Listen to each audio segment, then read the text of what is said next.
parents and sisters also to settle down in America.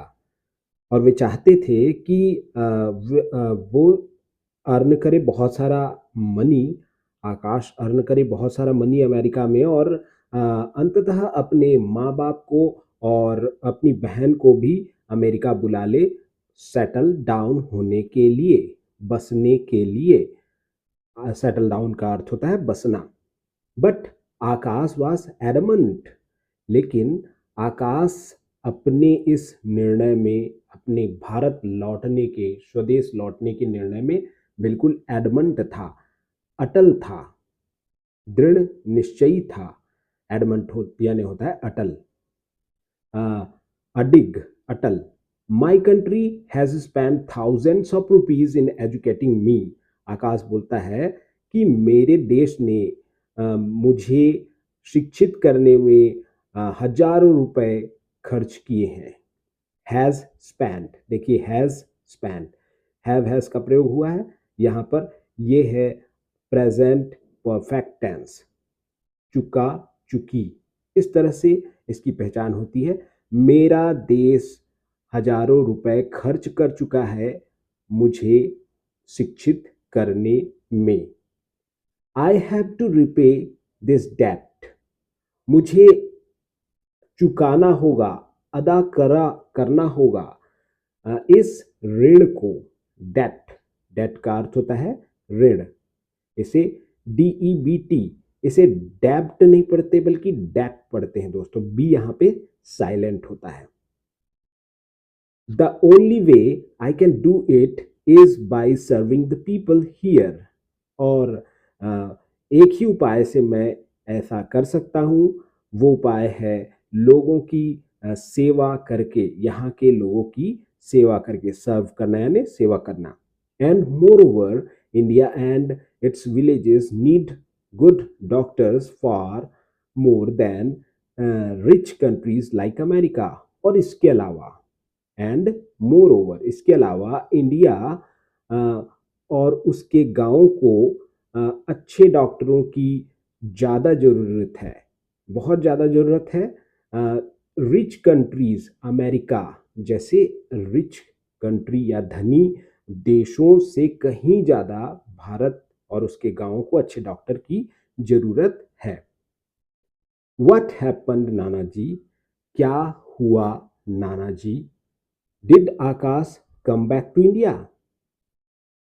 क्या हुआ नाना जी? क्या आकाश इंडिया वापस लौटा? डिड, देखिए डिड का प्रयोग हुआ है।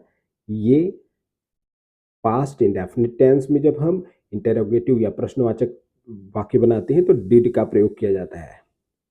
और डिड का प्रयोग जब होता है उसके बाद जो वर्ब रहता है वो अपने फर्स्ट फॉर्म में वापस आ जाता है। ये देखिए वर्ब फर्स्ट फॉर्म में वापस आ गया है। यस चाइल्ड ही डिड, हाँ बच्चे वह लौटा। ही डिड, वह लौटा। In the beginning he worked in government hospital in the city. पहले पहल शुरुआत में वह सिटी के गवर्नमेंट हॉस्पिटल में काम किया। He worked.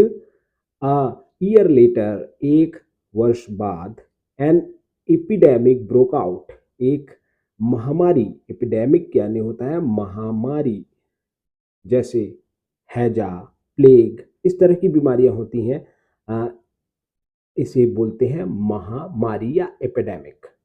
Broke out, broke out यानी होता है किसी ये एक फ्रेजल वर्ब है, इसका प्रयोग जो है चीज की शुरुआत होने के लिए की जाती है। एक या प्रसार प्रसार जब होता है निगेटिव चीज का, जैसे महामारी है, ये एक निगेटिव चीज है, नकारात्मक चीज है, तो वो फैली, इसके लिए ब्रोक आउट का प्रयोग किया गया है। Break out, broke out, broken out. In the nearby village, कहाँ कहाँ फैली ये महामारी? नियर बाई विलेज में, पास के गांव में। When Akash learned about that, जब आकाश को यह जानकारी हुई, he just packed his bags and left, उसने अपना बैग पैक किया और लेफ्ट, घर छोड़ दिया। He didn't even inform his parents, उसने अपने माँ बाप को इन्फॉर्म भी नहीं किया, सूचित भी नहीं किया।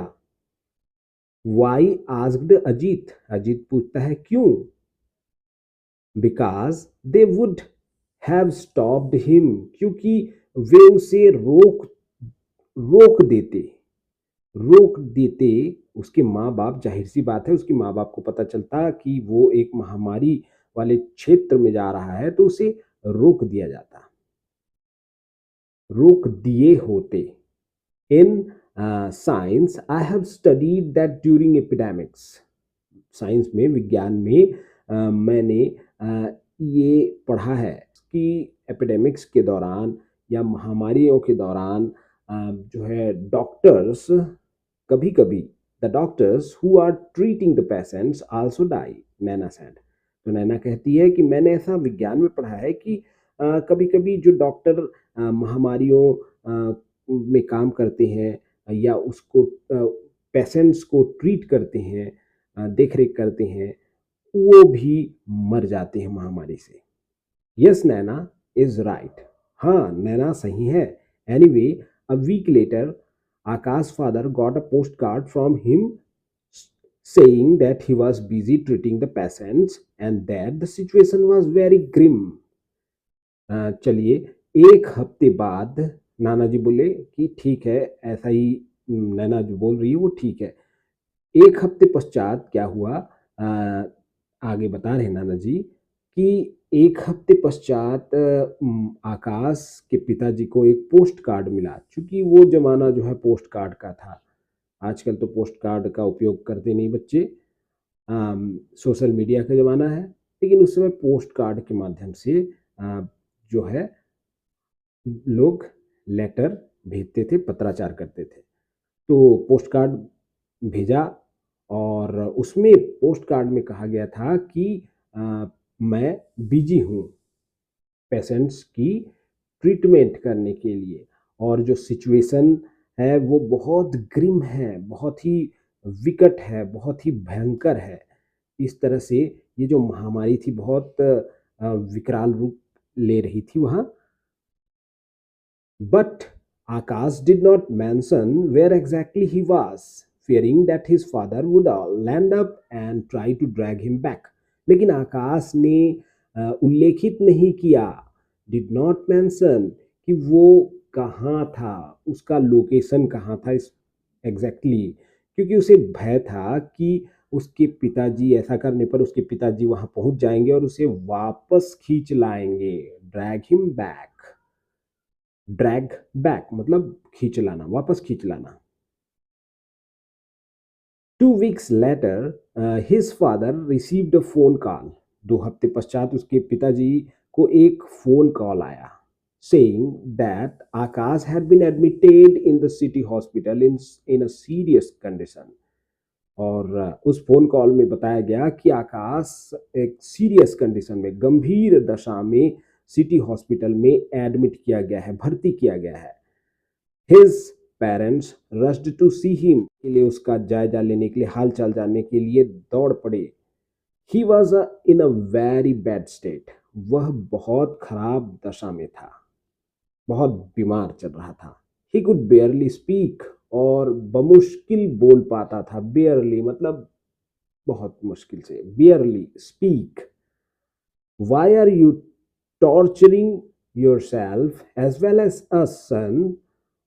ये उसके पिताजी, his father asked him while his mother started sobbing. अब जब हॉस्पिटल ये लोग पहुंचे तो उसकी माँ तो सॉब करने लगी, देखकर ही सिसकियां भरने लगी। सॉब करना यानी सिसकियां भरना। और उसके पिताजी ने उससे पूछा कि तुम क्यों अपने आप को, आकाश तुम क्यों अपने आप को और हमें टॉर्चर कर रहे हो, टॉर्चर कर रहे हो, ठीक है। उसके बाद I can't help it father, आकाश बोलता है कि पिताजी मैं अपने आप को रोक नहीं सकता, आई कांट हेल्प इट, मैं इसमें अब कोई मदद नहीं कर सकता। I can't bear to see people suffer, मैं लोगों को सफर करते हुए नहीं देख सकता, बर्दाश्त नहीं कर सकता। बियर करना यानी होता है बर्दाश्त करना, टॉलरेट करना। Your friends are enjoying life in America, earning pots of money and living in comfort, and look at you here, fighting for your life. आगे पिताजी बोलते हैं कि तुम्हारे जो मित्र हैं वो अमेरिका में बहुत सारी धन कमा रहे हैं और अपने जीवन को अ, का लुत्फ़ उठा रहे हैं, एन्जॉय कर रहे हैं और बहुत ही सुविधा में लिविंग इन कम्फ़र्ट यानी कि सुविधा में रह रहे हैं और तुम्हारी ओर देखो, तुम क्या कर रहे हो? अपने जीवन के लिए संघर्ष कर रहे हो, अपने जीवन के लिए फ़ाइट कर रहे हो। I can't understand what you are getting by doing all this. मैं समझ नहीं सकता कि तुम ये सब करके क्या पा रहे हो? व्हाट यू आर गेटिंग, क्या पा रहे हो? ये इस प्रकार से लोगों की सेवा करके तुम क्या पा रहे हो, क्या हासिल कर रहे हो? If you don't care about yourself at least spare a thought of your poor mother. अगर तुम अपनी बारे में परवाह नहीं करते, अपनी परवाह नहीं करते, इफ यू डोंट केयर, अगर नहीं करते अपनी परवाह, तो कम से कम, एटलीस्ट कम से कम अपनी माँ के बारे में तो सोचो, अपनी बेचारी माँ के बारे में तो सोचो। पुअर का अर्थ यहाँ पे बेचारी। जस्ट सी हर कंडीशन, उसकी दशा को देखो। Just see her condition, she has gone half mad worrying about you. वो तुम्हारी चिंता करते करते आधी पागल हो गई है, हाफ मैड हो गई है।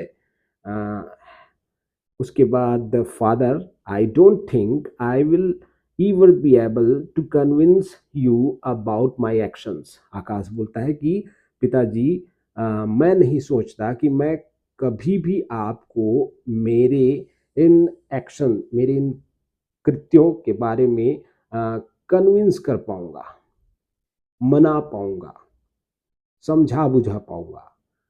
All I can say is that I have the satisfaction that I have been able to save so many lives।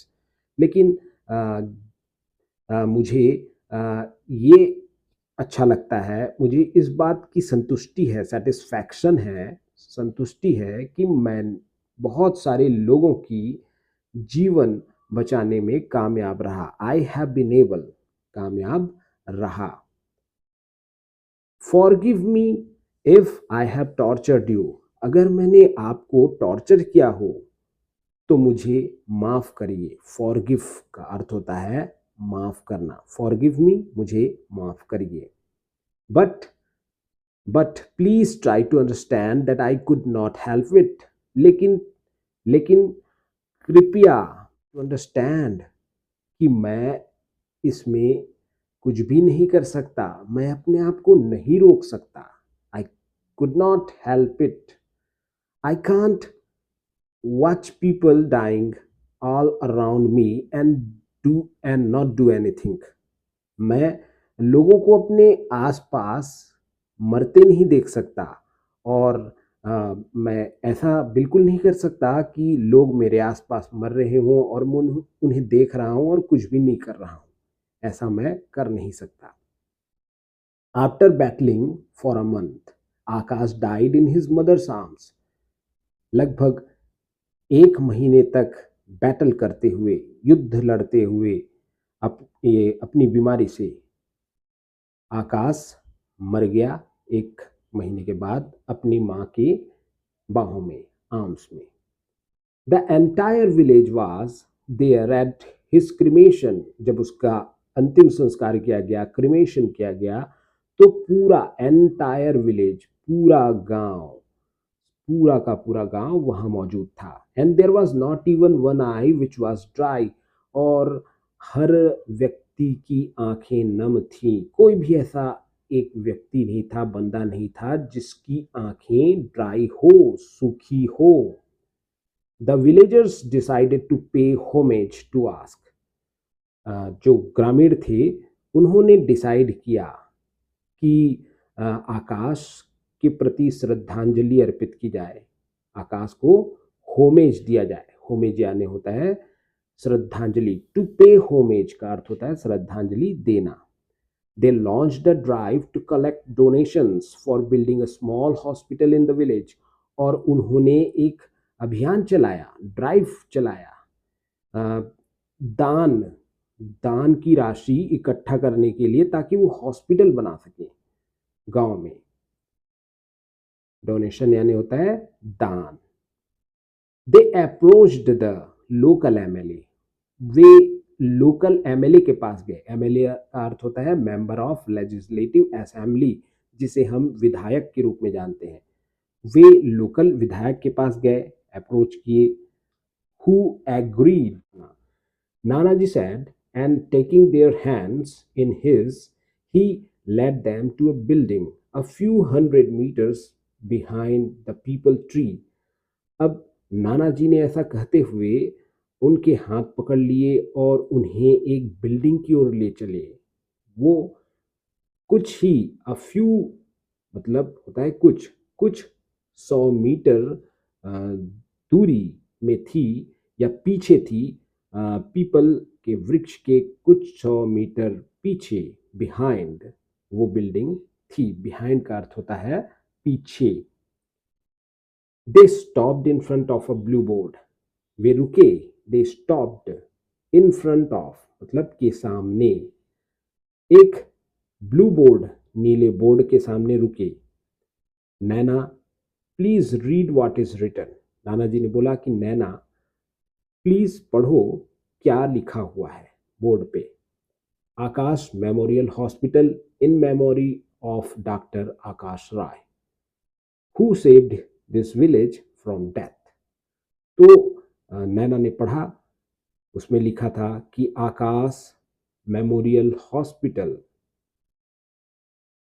In memory of की स्मृति में, डॉक्टर आकाश राय की स्मृति में, जिसने गांव को डेथ से, मृत्यु से बचाया।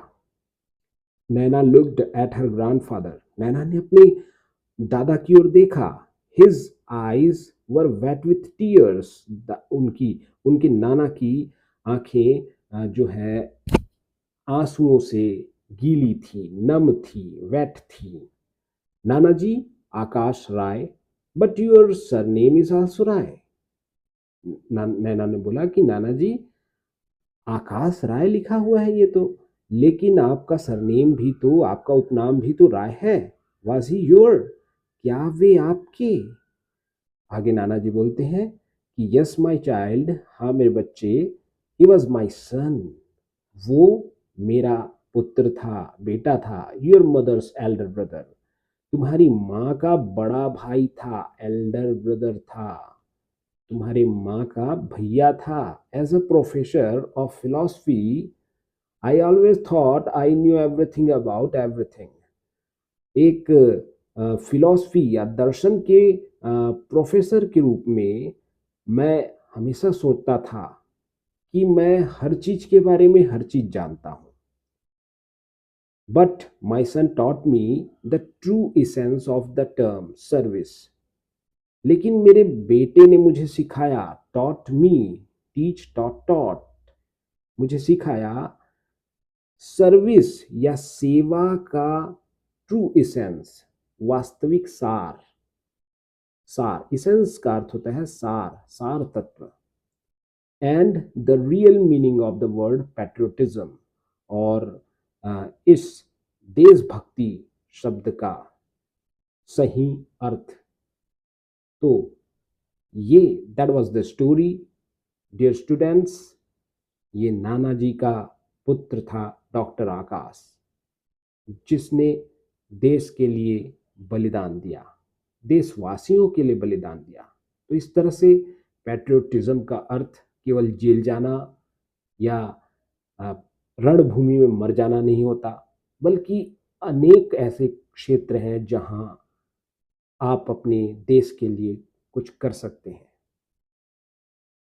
तो अगर स्टोरी आपको अच्छी लगी हो, तो अगर वीडियो आपको पसंद आया हो, तो सब्सक्राइब करें चैनल को, शेयर करें और कमेंट करें। Thanks for watching. जय हिंद, जय भारत।